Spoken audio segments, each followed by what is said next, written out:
Maya Parks, znana szerzej jako Molly Santana, urodziła się 11 października 2004 roku. Pochodzi z Island Empire, które znajduje się blisko Kalifornii. Jej ojciec jest Afroamerykaninem, a jej matka jest Japonką. Jej matka interesowała się muzyką i przeprowadzała wywiady z różnymi raperami, m.in. z Kanye czy ze Snoop Doggiem. Pracowała też w Universal Music Japan. Zajmowała się tłumaczeniem anglojęzycznych utworów na japoński. Molly czasem jej w tym pomagała, zapisując angielski tekst. Dzięki temu często słuchała różnych utworów jeszcze przed ich premierą. Raz miała okazję pracować nad Love is Rage 2 Deluxe od Uziego, a parę lat później spotkała się z nim na sesji studyjnej w Nowym Jorku. Pracowała też w pizzerii Little Caesars, w sklepie z butami i w sklepie marki odzieżowej Lopa. Twierdzi, że spotkała tam takich raperów jak na przykład Central C czy Chief Keef, którego jest fanką. W młodości była nieśmiała i przez niecały rok chodziła do japońskiej szkoły modowej. Wypisała się z niej ze względu na muzykę, przez którą często opuszczała zajęcia. Ma też o 5 lat starszego brata. W późniejszym Q&A stwierdziła, że jej brat siedzi w więzieniu. W 2019 zaczęła być bardziej rozpoznawalna za sprawą postów modowych związanych ze streetwearem. Rzucała je pod pseudonimem Niromaya. 25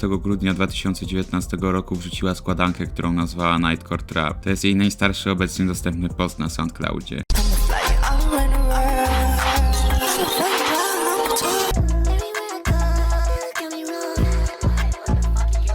Molly nagrała swój pierwszy numer w samochodzie, na słuchawkach i na telefonie. Swoje oryginalne utwory zaczęła robić w 2021 roku po przeprowadzce do Atlanty. Wtedy też wrzuciła swój najstarszy obecnie dostępny utwór Why They Talk About Me.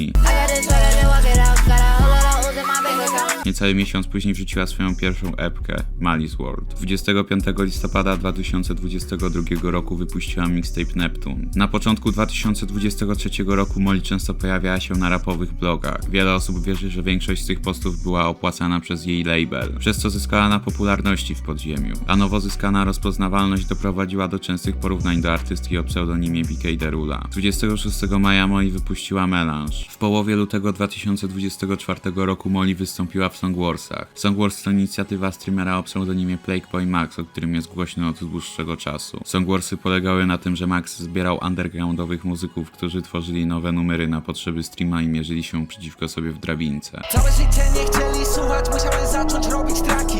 Nie lubię spojrzeć, znowu pierdolą, powiedz na chuj się gapisz. Sam w sobie występ w Songwarsach popchałby jej karierę trochę dalej, ale to z tego streama zrodził się też mem, który ciągnie się za Molly. Alright, Molly, thank you for pulling up. I appreciate you so much. Thank you. Thank you. Alright, have a good night. How old you were, Molly? What, nigga?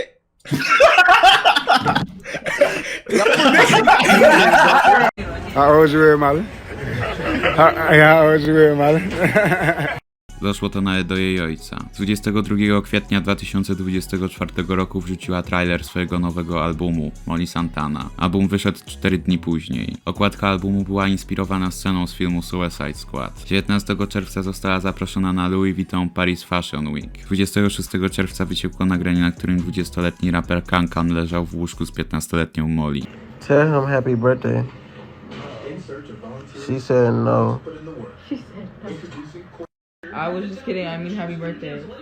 She said happy birthday, gang. To sprawiło, że ludzie zaczęli kopać i odkryli też starego Instagrama Molly, na którym wrzucała zdjęcia stóp. Kankan polubił też kilka zdjęć z tego konta. Kankan odpowiedział na to na Twitterze. Wiem, że bardzo chcecie złoczyńcy, ale lubię dorosłe kobiety. Goście próbują zrobić z tego coś dziwnego. Dosłownie. Nie zrobiłeś nic złego. Dosłownie. Laska sama jest znana, więc po prostu spytajcie jej. Mówią, żebyś wytłumaczył ten film. Jakby stary, ona ma kurtkę. No i też odpowiedziała na ten film tego samego dnia. Nigdy nie robiłam nic z tym gościem. Nie oznaczajcie mnie w tym syfie, którym mieracie się przez ostatni tydzień. Gdzieś na początku lipca zaczęły wyciekać brudy na Zilla Kamiego. Z czasem wyszło też, że miał styczność z Molly, jak miała 15 lat. Niromaya wrzuciła to na swoje prywatne konto. To jest jebany Zilla. Miała 14 kurwa lat. Mam dość. To było dawno temu, ale pamiętam tyle. I nie znam tej dziewczyny osobiście, ale jeden z moich znajomych ją znał. Niromaya kłamała, mówiąc, że jest starsza, ale miała tylko 14 lat. Niromaya spotykała się wtedy ze Zillą. Kiedy się o tym dowiedział, nie uciął z nią kontaktu. Zillę też nie znam osobiście. Wtedy nie wiedziałem, że ma 14 lat, bo Niromaya rzekomo kłamała o swoim wieku, żeby chodzić na koncerty i w ogóle. Ale później tak czy siak się spotykali. Kiedy to się działo? Jakby który to był rok, jeśli pamiętasz? 2019.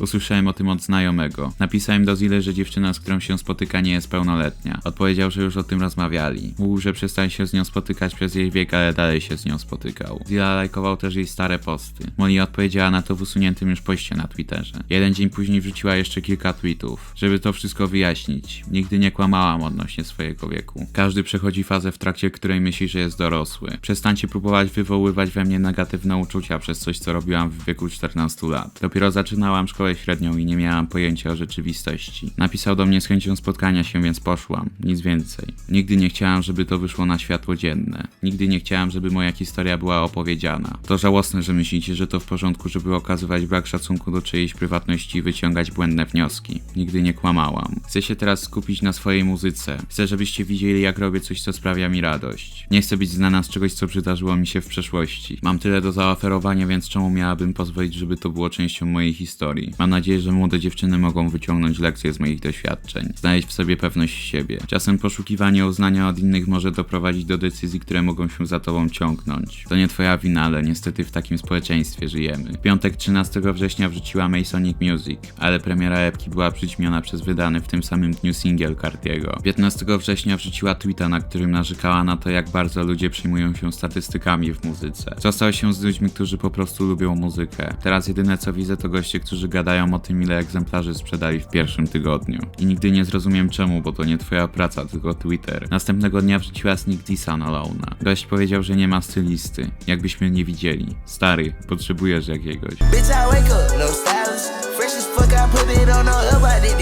Wycofała się z tego w tym samym dniu. Let's just address something. I was not talking about fucking destroy lonely on Twitter today. This is why I delete all my tweets after I tweet them, because y'all just confuse everything I say, and y'all just want me to beef with everybody so bad. I was not talking about that. And if y'all really want to know who I was talking about, what I said was not meant for him. Kilka dni później została spytana o potencjalny numer z Netspendem, a w odpowiedzi stwierdziła, że on za nią nie przepada. Za to zadawała się z Ianem jeszcze zanim stał się jakkolwiek rozpoznawalny. 26 grudnia zapowiedziała wydanie SoundCloudowego mixtape'u Self-Titled Files. Projekt wyszedł 30 grudnia i składał się z 8 numerów, z czego 6 było pokazanych już wcześniej. Na początku 2025 roku odwiedziła też siedzibę Lyrical Lemonade. 13 lutego Molly wypuściła numer To Reach wraz z teledyskiem. 14 marca Molly wrzuciła na Spotify numer Just Hit the Market. Numer wcześniej pojawił się na albumie Self-Titled Files. 11 kwietnia 2025 roku Molly wypuściła teledysk do Greenlight, numeru z albumu Masonic Music, a tydzień później wyszło Not Regular. Molly rzuciła tam parę disów, nie wymieniając żadnej ksywki.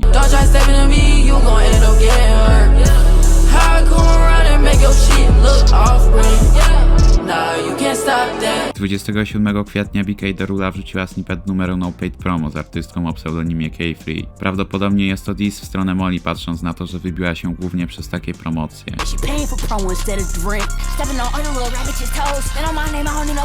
Molly wypowiedziała się wcześniej na temat jej relacji z BK. Oh my god, am I ever gonna beat the BK Derula allegations, y'all? Like y'all just gonna keep going. It'll never stop. It'll always be BK Derula, it's going on. BK Derula. Y'all ruining relationships that could have been had. Cause you wanna say, oh, niggas wanna be all like I'm a clone or whatever. Nigga. Molly skupia się teraz na pracy nad nowym albumem, Molly and Her Week of Wonders. Tytuł albumu jest inspirowany filmem z 1974 roku, Valerie and Her Week of Wonders. Molly ma też prywatne konto na Instagramie nazwane po tym albumie. Wrzuca tam zdjęcia profilowe dla swoich fanów. Album ma mieć premierę 30 maja. Sprawdź też mój teledysk, bo tworzymy nowy wave, którego na pewno chciałbyś być częścią. Ty masz PCL, a ja brasi. Diament jest coraz przywiesz. Zdejmuje mi necklace, kiedy idę grać. Mój brat wie, że moim best friend zawsze będzie trap.